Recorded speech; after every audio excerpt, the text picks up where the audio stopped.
Ladies and gentlemen, close your eyes, breathe deeply, and let your mind drift into the ancient world, where myths were not just stories but ways to explain the unseen forces of life and death. Tonight, I will take you on a long journey, one that winds through the misty shadows of the underworld, in the company of a figure who is often misunderstood, feared, and yet strangely calm in his presence. This is the story of Hades, the god of the underworld, the ruler of the dead, the keeper of shadows, and a central character in the mythological tapestry of Greece. It is not a tale of thunderous battles or blinding heroics, but rather a slow and steady exploration of a god whose world was hidden beneath the earth, a place of silence, mystery, and inevitability. To begin, we must go back to the origin of Hades himself. He was the son of the mighty titans Cronus and Rhea, making him a brother to some of the most famous gods we know: Zeus, the wielder of thunder; Poseidon, the lord of the sea; Hera, queen of Olympus; Demeter, goddess of the harvest; and Hestia, the goddess of the hearth. But Hades' story began with tragedy, as Cronus, fearing that one of his children would overthrow him, swallowed each child whole at birth.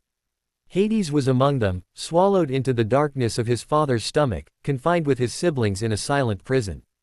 It was only through the cunning of Zeus, the youngest child saved by Rhea, that Hades was released.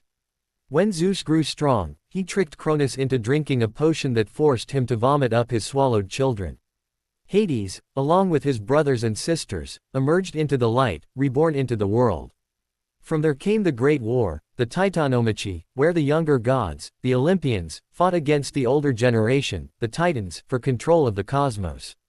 Hades fought alongside Zeus and Poseidon, wielding his power with grim determination. The Cyclops, grateful for their release from Tartarus, forged gifts for each brother. Zeus received his thunderbolt, Poseidon his trident, and Hades his helmet of invisibility, sometimes called the Helm of Darkness. This helmet became Hades' defining weapon, not one that struck with force, but one that allowed him to move unseen, to vanish into shadow, to make himself a whisper instead of a presence. With it, he played a key role in the victory of the Olympians over the Titans. When the war ended, the three brothers faced the division of the world. They cast lots, a chance decision to decide their realms. Zeus won the sky, Poseidon the sea, and Hades drew the lot of the underworld, the dark realm beneath the earth where the souls of the dead resided. It was not a prize many would desire, but Hades accepted it with the same calm inevitability that defined his nature. Thus began his eternal rule over the underworld, a place neither of torment nor reward in its origin, but simply the resting place for all mortals once their time above ground had ended. Now, the underworld itself was vast and complex, and to understand Hades' story is to understand his realm. It was divided into several regions, each with its own qualities. There was the Asphodel Meadows, where ordinary souls wandered in a kind of dreamlike state, neither joyful nor sorrowful. There was Elysium, or the Elysian Fields, a place of peace and reward, reserved for heroes and those favored by the gods, a field of eternal spring. There was also Tartarus, a deep pit of punishment where the wicked and the enemies of the gods were confined, guarded and watched by divine forces. And then there was the Entrance, where the river Styx flowed, a boundary between the living and the dead. 5 rivers in total wound through the underworld: Styx, the river of oaths; Lethe, the river of forgetfulness; Acheron, the river of sorrow; Phlegethon, the river of fire; and Cocytus, the river of lamentation. Each of these rivers reflected the experiences of death, creating a landscape that was both mystical and solemn. At the gates of this realm was Cerberus, the 3-headed dog, fierce and loyal, who guarded against the living entering and the dead escaping. The souls of the departed would be ferried across the river by Charon, the boatman, but only if they had been buried properly with a coin to pay the fare. Those without coin or burial wandered the banks, restless and lost, a reminder of the importance of ritual and respect for the dead in Greek culture. All of these details, all of these images, belong to the world of Hades, the god who ruled not with cruelty but with order and inevitability. And Hades himself, what sort of figure was he? He was not the horned demon that later traditions painted, nor was he a tormentor of souls. The Greeks saw him as stern, just, and unyielding. He did not cause death but simply received those whom the fates had already chosen. His role was essential, though not glamorous. His very name, Hades, was often avoided in speech, replaced with euphemisms such as Pluton, meaning the wealthy one, for all the riches of the earth, gold, silver, precious gems, were hidden in his domain. He was not adored, for few prayed to go to him sooner than fate required, but he was respected, and his presence was accepted as a certainty in the cycle of life. Perhaps the most famous story involving Hades is his abduction of Persephone, the daughter of Demeter. Persephone was the goddess of spring, youthful and radiant, and Hades saw her and desired her as his queen. With Zeus's silent permission, Hades emerged from the earth in his dark chariot and carried her away into the underworld. Demeter, distraught at the loss of her daughter, searched the world ceaselessly, neglecting her duties as goddess of the harvest. Crops withered, famine spread, and the world grew barren. Eventually, Zeus intervened, sending Hermes to negotiate Persephone's return. But Hades, cunning and calm, offered Persephone a pomegranate before she left, and she ate several seeds. Because of this, she was bound to return to him for part of each year, spending the rest with her mother.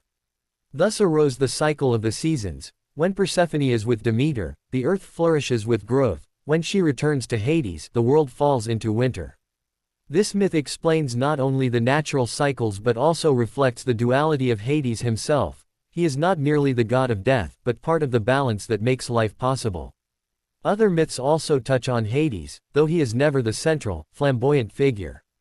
When the hero Heracles undertook his 12th labor, he was sent to capture Cerberus from the underworld. Hades allowed him to take the beast, but only if he used no weapons, showing that the god of the underworld was not unreasonable but stood firm in his authority.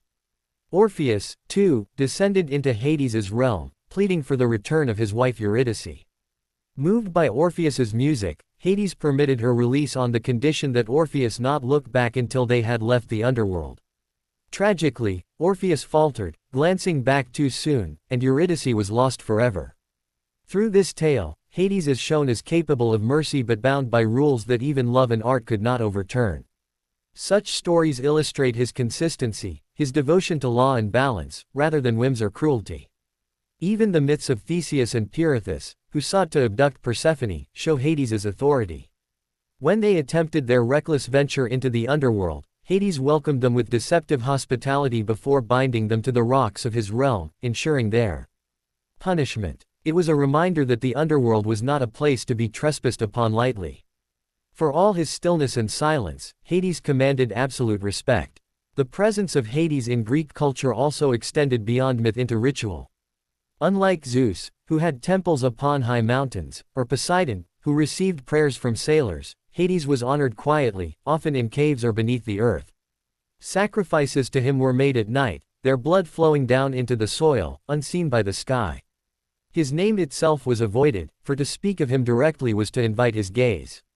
He was the unseen, the inevitable, the shadow at the edge of every human life.